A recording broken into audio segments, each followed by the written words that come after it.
das guerras que tiveram, dos terremotos, das doenças, das pestes, a fome. Eu já tenho visto isso acontecer. E hoje, continuo vendo. E nós não sabemos em que momento o Senhor virá buscar a igreja. Mas uma coisa nós sabemos. E isso o Senhor vem nos relembrar mais uma vez nessa noite. Que nós precisamos estar prontos. Que nós precisamos estar aguardando esse momento. Porque quando Ele chegar, Ele irá buscar o seu povo. Aquele que tem preservado a santificação no sangue de Jesus. Aquele que tem andado no caminho, como foi bem exposto pelo nosso pastor Vanderlei. Aquele que tem renunciado a uma vida desregrada para obedecer os preceitos e os princípios bíblicos que o Senhor nos deu através da sua santa palavra.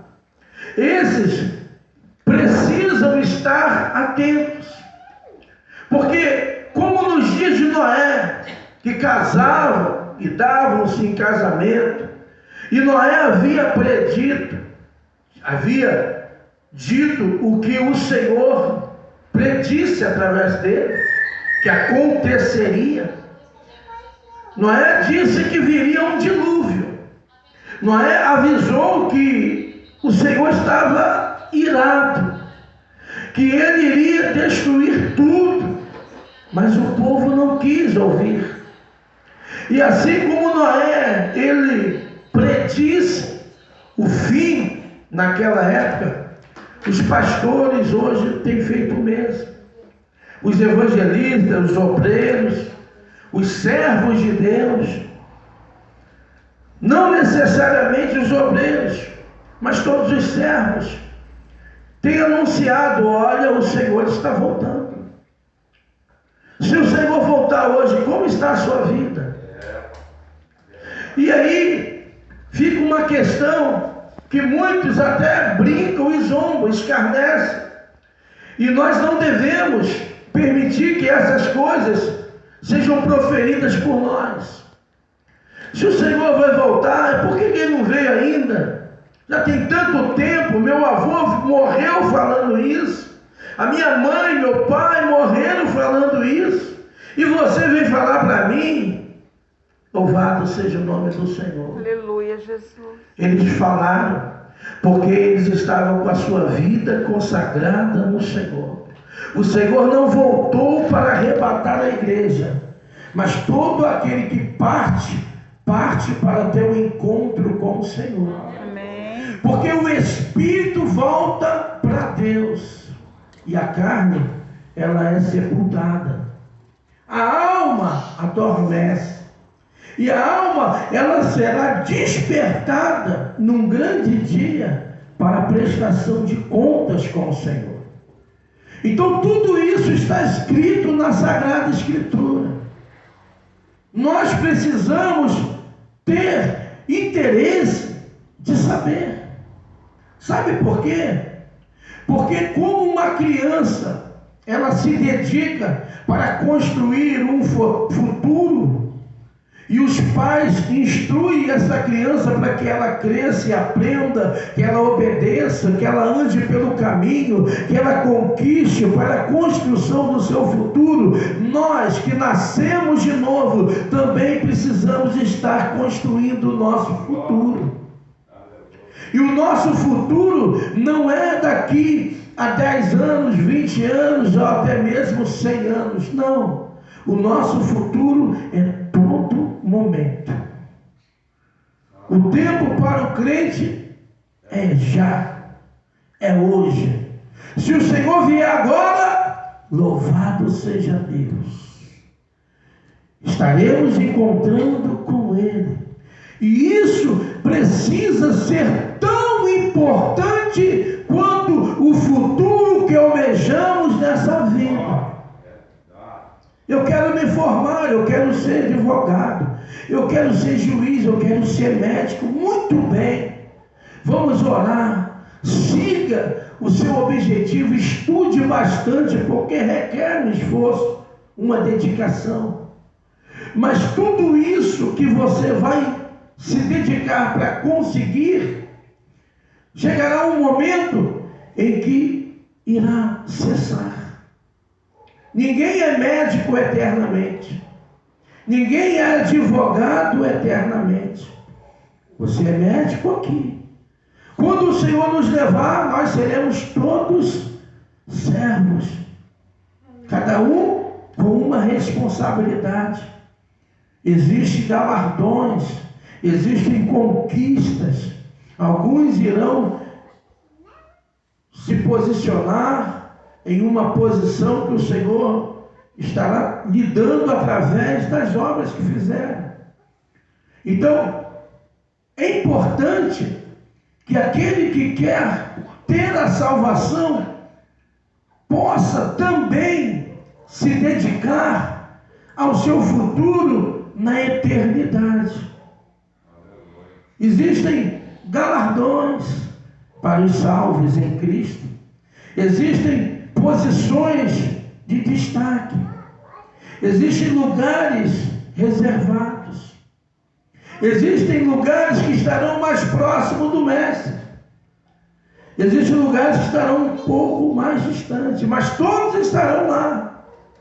Mas se eu puder chegar lá e estar mais próximo do Mestre, será melhor. Né? Não que eu tenha a intenção de passar à frente de ninguém, mas se eu tive o privilégio e a honra de receber um lugar próximo do Mestre, por que não? Por que não? Né? Você renuncia os desejos pecaminosos. Você abre mão de uma vida de carnalidade. Você deixa os seus afazeres para cuidar do reino de Deus aqui na terra, para cuidar das ovelhas. E Deus agora, ao te levar, fala: agora você vai sentar aqui, ó. Essa cadeira é sua. Eu falo: não, Senhor, eu quero ir lá para trás. Ele está me dando. Eu não pedi, Ele está me dando. E eu não fiz nada por interesse, mas eu conquistei. Porque o Senhor, Ele é o dono da seara. Grande é a seara. Poucos são os ceifeiros, sabe, querido?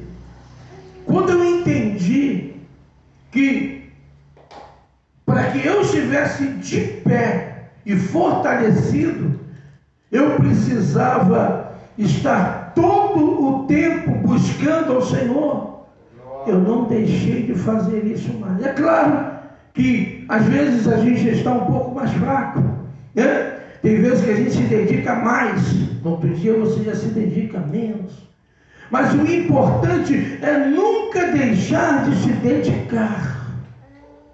Porque quando nós nos dedicamos à obra de Deus, Ele nos sustenta, Ele nos fortalece, Ele restaura a nossa saúde, Ele nos envia a provisão.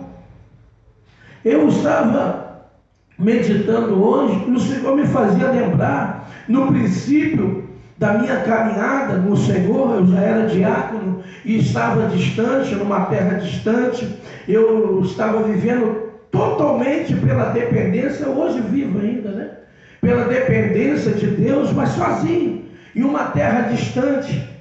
E aí eu lembrava que eu saía para fazer a obra evangelística, e eu não sabia se eu ia almoçar, se eu ia jantar, se eu ia beber água, se eu ia ter... Porque eu não tinha a condição, eu não tinha a provisão para poder chegar e garantir o que iria acontecer naquele dia.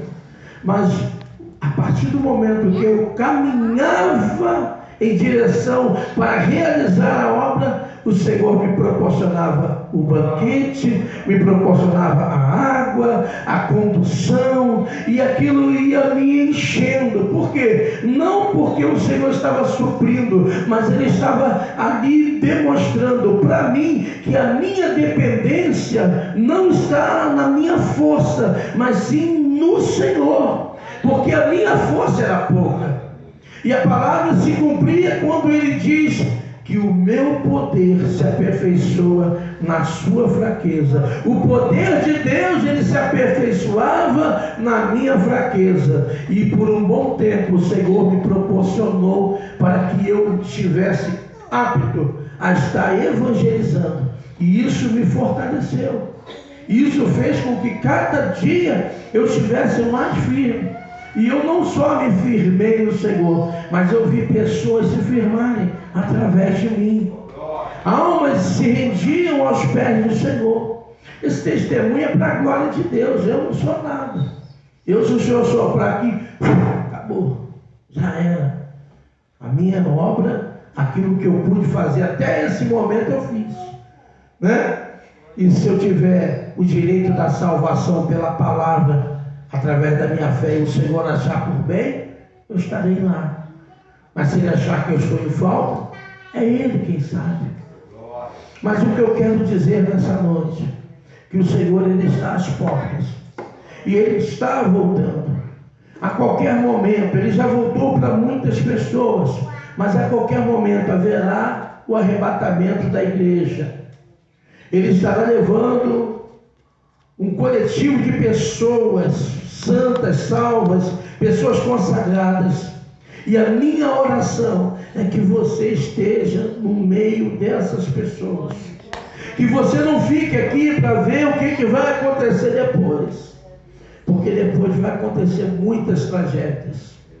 Muitas tragédias. Se hoje já está difícil de viver, nós estamos aqui pela misericórdia, mas só Deus sabe como está o coração de cada um.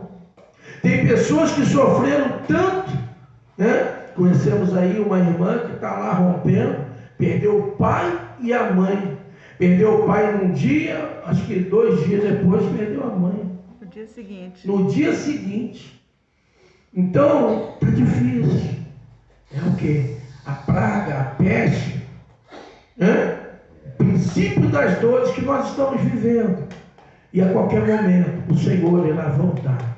Que a nossa vida esteja pronta para quando Ele tocar a trombeta, nós possamos encontrar com Ele nos céus, para ser chamados: vinde benditos do meu Pai, tomai por herança o que vos tenho preparado.